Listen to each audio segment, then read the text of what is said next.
Hi, sweeties. How are you doing? Welcome tonight. Same, thank you so much for the support. Hope you all are doing great. So I came across this video where this man, I think he is Puerto Rican, but white person, right? I mean, like he is white. I don't even need to say he is white. And he was saying, why is it that I mean, people that look like me and other people are very quick at saying that Black Lives Matter, right? And nobody talks about matter. And I am saying, do you need to remind somebody that their life is very important, or telling the cops that their life? No, you don't have to.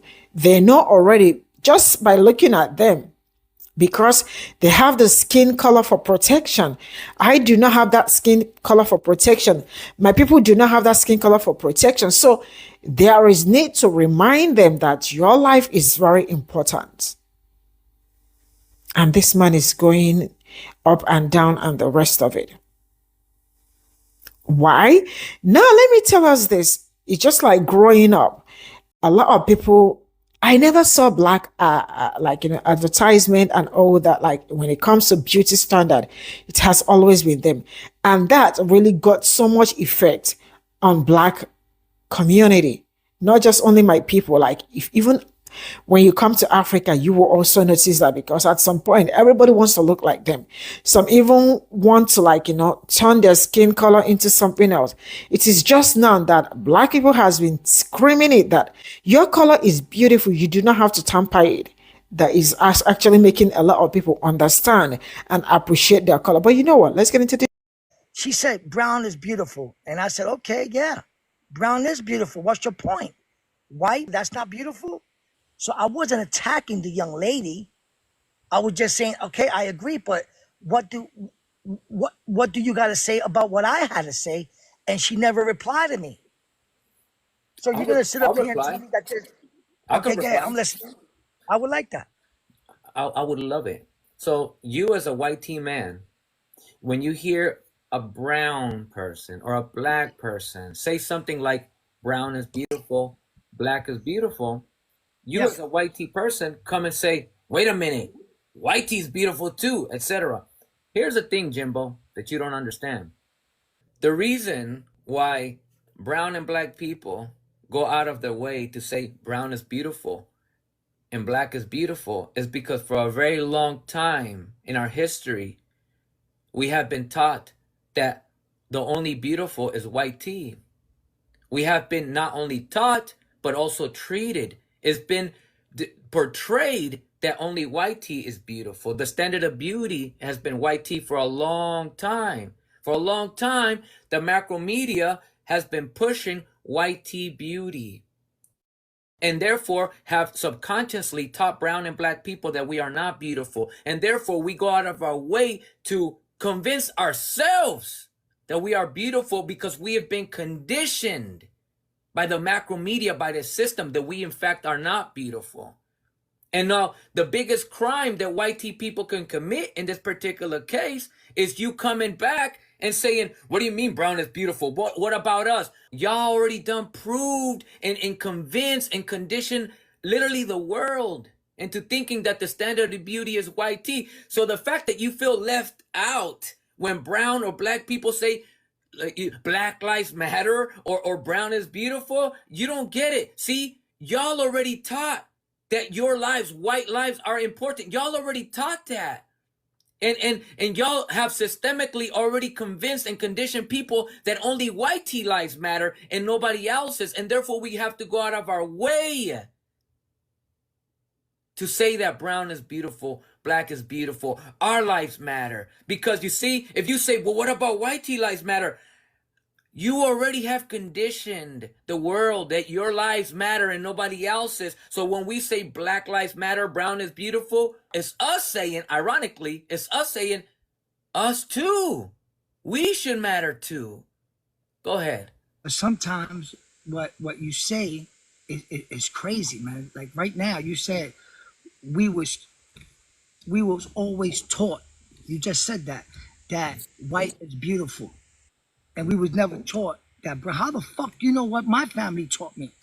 You don't think I was raised? I told you how I was raised. I was raised as a Puerto Rican. Don't you think I know that there's dark Puerto Ricans? You don't think my family could have taught me that? That's impossible to be taught that. So I gotta go by your narrative because you wasn't taught that shit. That means everybody else wasn't taught that shit. There's a lot of people that gotta agree with me on this shit because there's no way in the world everybody's taught to be like only one color is beautiful. That's fucking ignorant and stupid as fuck, bro. Do you know what systemic effort means? Absolutely, I do. What do you think? I'm an asshole? A systemic effort is something that affects the population. It doesn't mean that it affected Jimmy, but it affects the population. A systemic effort is meant to condition its population. If it didn't get to Jimmy, listen, hey, congratulations. But you acknowledge, you acknowledge what a systemic effort is. You acknowledge that a systemic effort is the macro media, meaning the mass media, pushing certain imagery to condition a people of what is beautiful and what is not. You even agreed. You even agreed last time that we had a conversation. You agreed that Latin American media pushes the light-skinned Latinos as the beautiful, as the good-looking. Y los prietos no. You agreed to that. What don't you understand about systemic effort? This is literally what it is. You yourself agreed that white people in Latin community, if you will, the white Latinos are the ones that are pushed as the beautiful, that are portrayed as the beautiful. You agreed to that. I have you on video agreeing to this. And now you're turning around talking about not me. But you claim to recognize what a systemic effort is. What's going on? Tell me. I could agree with some of your points, but to say that the way we was raised, for you to say that we were all raised a certain way is idiotic. Systemic effort, Jimmy. Yes, Systemic now you're clearing it up. But you didn't say that earlier. I literally started with that. You know? I literally started the argument, Jimbo. I started the argument to say so many generations have been conditioned systemically into thinking what is beautiful and what is not. And therefore, it has created brown and black people into, by default, to be conditioned to think that they are not beautiful because the standard of beauty has been white tea. I don't have that problem though. Oh, good.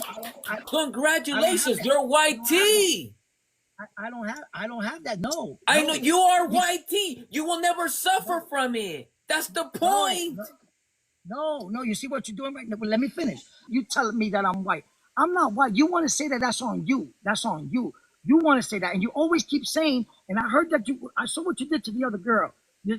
That's part of your go-to. If we're walking down the street, right?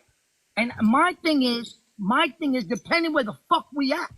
You could be walking down the street in the Bronx, New York, on 149th Street, and motherfuckers would think you black. Now, so if people see you walking down the street, they're gonna identify a Puerto Rican? What? Wait, what? Yes, absolutely. Nobody is gonna look at me with my style and my swag. Is gonna say that I'm fucking white, bro. That's crazy. No one is gonna be, yo, he's white. No one. Now Wyoming, yes, we could go to the Wyoming and be like, okay, that guy's white. Why does it trigger or bother you or make you feel some kind of way when a person say brown is beautiful? Okay. Somebody's minding their business and says brown is beautiful. No, why does a white tea guy say, wait, why does it make you feel some kind of way when you hear a non-white tea person saying that brown is beautiful? Do you feel left out? Bro, first of all, man, I know what you're doing. You're throwing little jabs, trying to say that I'm a white tea. I'm not white tea, bro. To you, I'm white tea, not to me. Maybe, and I'm saying this respectfully, Ricardo, because here I go. You ready for this? Because this is information that you share. Maybe, you ready for this? Here you go. You want facts? I'm gonna give you some facts. Maybe your grandmother fucked you up when you heard her say, look at the white little baby. He looks like an angel.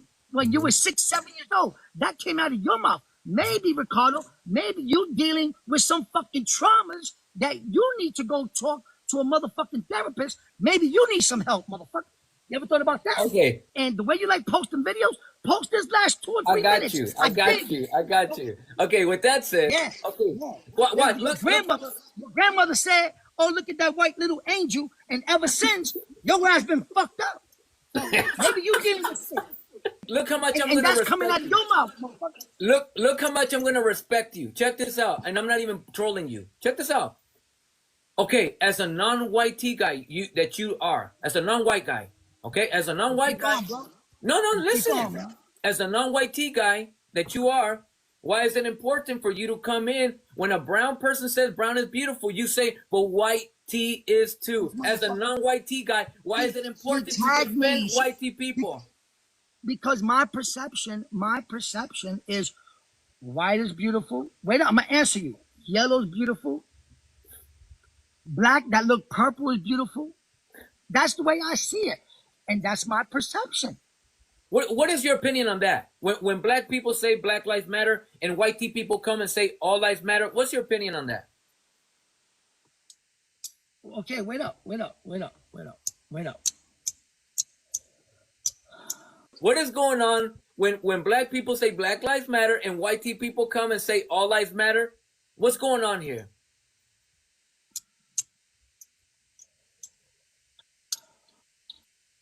The only thing I don't like is now that they're reporting that whole shit was a scam. So I don't know. Candace Owens is exposing them. So I don't know if that movement was a real movement. But wait up. I don't know. I'm talking about specifically about when black people say it. Never mind a movement. Never mind organization. Listen to what I'm asking. When black people say Black Lives Matter, listen to the full question. Why do white T people feel the need to come tell them no, all lives matter? Explain that. What? How can I explain that when I don't think like that, or when I don't give that? That's what you just did. When this brown person said brown is beautiful, you said white T is too. You did the same thing, and I'm trying to understand why you do that. Why white T people need to do this? You trying to take something and you're trying to twist it. It's equivalent. It's equivalent. It's the same action to a similar thing. Wait up. Wait up. 1 second, bro. You say you always claiming that you're a cerebral dude. Cerebral means you deal with the intellect, with the mind. How the fuck is me judging physicality, beautiful, attractiveness versus a life? I could answer that. I could answer that. You want me to answer that? Wait up. Because it comes from the same struggle. No. It comes from the same struggle. The reason why brown and black people say brown and black is beautiful, it comes from the same struggle of oppressed people. In this particular case, brown and black people have been conditioned to believe they're not beautiful and worthy. So they have to say brown is beautiful. They have to say black is beautiful. It comes from the same struggle. That's not me though. One is lives. One group, one statement is focusing on bettering lives. You are, and I mean this respectfully. You are so blatantly white T that you can't even see what I just explained. You can't understand. You can't begin to understand anything about what I said. Because you're trying to force your narrative, bro. I'm trying to help you. I'm trying to help you see things, and you refuse. And the thing is, you keep saying like fucking brown people have been conditioned. That's not my problem. That's not your problem. I know. That's not. Listen. That's Bingo. not my.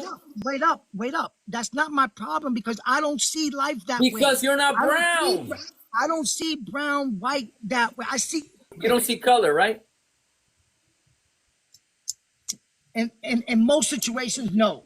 Right. The whole idea, and this is me speaking directly to Jimbo, of the issue with him saying white is beautiful too, when a brown person says brown is beautiful, is culturally, historically, colonially, media-wise, we're pressed to see white as beautiful. You know, Black women have been perming their hair for forever. Black women have this stigma that they have to bleach their skin to be beautiful.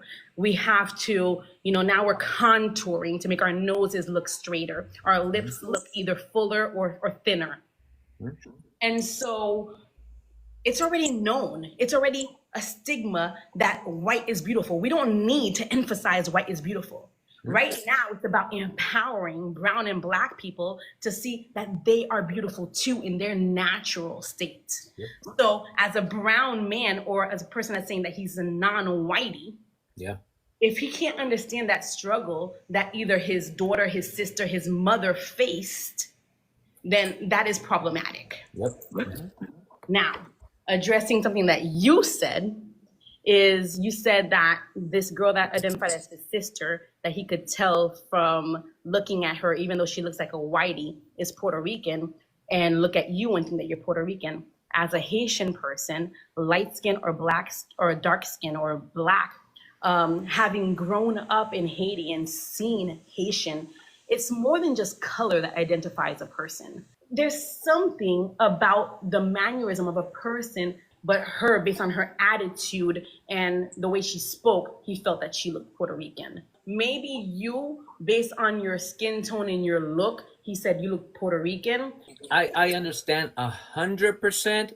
Now I'm going to bring in where that can be problematic when it comes to mannerism and things of that nature. You see, there are non-Black women in the hood that go out of their way to act Black. Okay, I seen quote unquote Latinas do the little baby hairs and everything that Black women do, and they think that they are Black because they act hella ghetto. So you see, it's very problematic to identify a culture, if you will, a people, if you will, because of those details. It's almost like cultural appropriation, how you are identifying a people. It's almost like these white tee pretendians or pretendians in general that wear the beads and now they look native. You see? So that's why it's very problematic. Although you're 100% correct. I'm not even arguing against it. However, I'm only identifying the fact that it's been very problematic for non-white tee people, for white tee people to grab something we wear, a style, or he said a swag, and take it, and now they're Black, they're this or that, just like us. Like there's a lot of people that are Chicano, although they aren't. But you see, they dress it, they act it. That's very damaging. I totally see your point as well, where it can be problematic. It can be, it can lead us to make erroneous assumptions when we go off of mannerisms. I agree with you as well. Let me pause you before I lose my train of thought. Also, speaking of mannerisms, if you haven't, I have a video on my Facebook. It's my most recent. I posted it yesterday. It's called "I Look White, but I'm Puerto Rican." It's about this white tea woman who all of us identified her as a white tea. So she came a first time, and she was behaving. Her mannerisms were not out of control. She was calm and everything, right? And then she came again the next day, and now her mannerisms changed, and even her lingo changed to fit Puerto Rican to prove that she's Puerto Rican. She thought that adding ghetto swag will prove that she's Puerto Rican.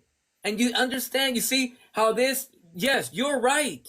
You're right that people can identify people by their swag and mannerisms. Absolutely. It's true. Yeah.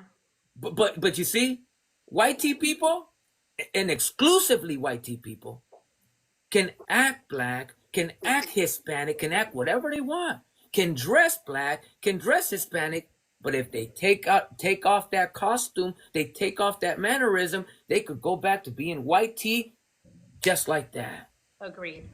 They could literally switch from being us and then them again.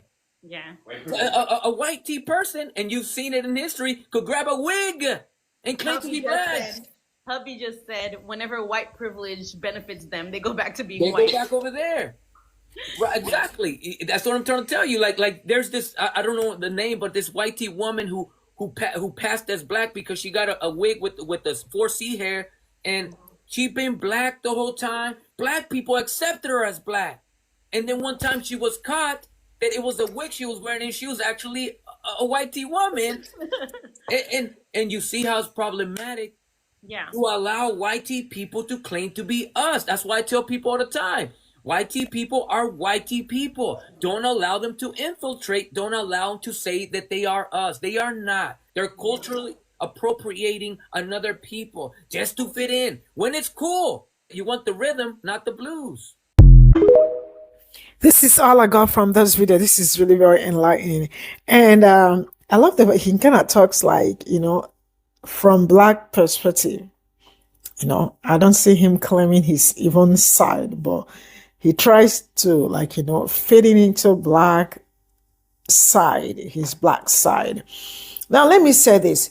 And everything that happened here is actually true. The fact that a Puerto Rican, he's white person, right? That he is advocating for this. You can also see from his attitude, mannerism, and all that he is, because for him to say, why is it that it's only brown people, black people, that it is nothing, like it is never white people's destiny matter, right? Instead of advocating for his own people, that tells you a lot about people. That tells you how they think. That tells you how they feel about you. Because see, one of the best things that happened to me was venturing into Black history. Because Black history is an eye-opener. When you get to know Black history, you get to literally know almost everything happening all over the world. Because history is like the world history. And as you are learning it, it's also opening your eyes to some certain things that you've been ignoring as a person and think it's okay, while it was not okay. Yeah. Now, let me tell you something. For example, it's just like the way they try to benefit from other people when it is convenient for them. When it is not convenient, you see them switch. Now, let's say this. It's just like when they come, these people, when they come to Africa, right? Like if you see them go to like Kenya and some other countries, and you see they want to get into the culture. You see how they use their privilege to fit, how everybody, Africans are kind of welcoming, but I think they are over welcoming, especially when it comes to these people, and it's something that we will talk another time. But I am sure that as time goes on, people will wake up, which they are already waking up, because I am already seeing them, telling them, when you come to Africa, I hope you don't go taking pictures of babies that are naked, that are in their, in their natural state, enjoying their life and all of that. That is the kind of picture you see them take of the kids, right? When they come, they try to use that, they want to fit into African destiny, not fit in, because of their privilege. They will they can easily, because everybody will be like, oh, welcome and all that. Before you know what is going on, the person is getting bread. Before you know what is going on, the person is wearing Ankara. Ankara is the African fabric, right? Before you know what it's going on, it's already trying to eat with his or her hand, or trying to go to people's houses and all that. When that is no longer, you see them switch. So they want your blue rhythm, but they do not want your blues. It's either way. I don't know. Yeah, right? So this man, you could hear him, right? Say, why not everybody? Because I grew up knowing that the beauty standard has always been these people. Because tell me how every hair, everything, skin, this care is always this. But now, I know some people have been asking me, how did you get to know, how did you get so much interested in knowing Black history, Black culture, and all that? This is actually a very long story, but I will just tell this story on another day. Because let me tell you why I became so much interested in Black culture. My brothers, I have two older brothers. We are just 2 years apart. I think 2 years. They are One is 4 years older than me, the other one is 2 years older than me, and then I, right? So, when I started growing up, my brothers only do black thing. Only black thing. I'm sorry to call it black thing, but yes, that is what it is. Because literally, if you look around, it has always been black. All right? When I say black thing, music, clothing, haircuts, everything. When I tell you that I literally know almost all black songs from my brothers, right? And then I haven't told you people that my name is Eve. My name is Eve. From who? Eve. I will leave it here. I will leave it here. So we'll continue some other time. So these people always look for whenever it will benefit them. That is when they want to be black or they want to associate. But if it's not benefiting them, they are actually on the run. Why am I saying even the cops know that their life matter, right? Their life matters so much. We don't have to tell them, you don't have to tell them that this life matters so much. But we have to keep reminding them that my own people, their life matter. It matters. So, some people really do not understand their histories. That's why I keep saying, when you do not understand your history, you can fall for anything. And that is something I do not wish anybody. My wish is that people get to know their history so that you don't continue nodding your head for people that are not supposed to speak to you, for people that are not supposed to talk about you when you are supposed to be the one doing the talking. I love how this guy hold him very well. Because you see this kind of person, if it's somewhere a brown person will benefit, he will look for a way to become that brown by fire by force to get what he's looking for. But you see him, he is very white person. People really need to learn. Bye for now.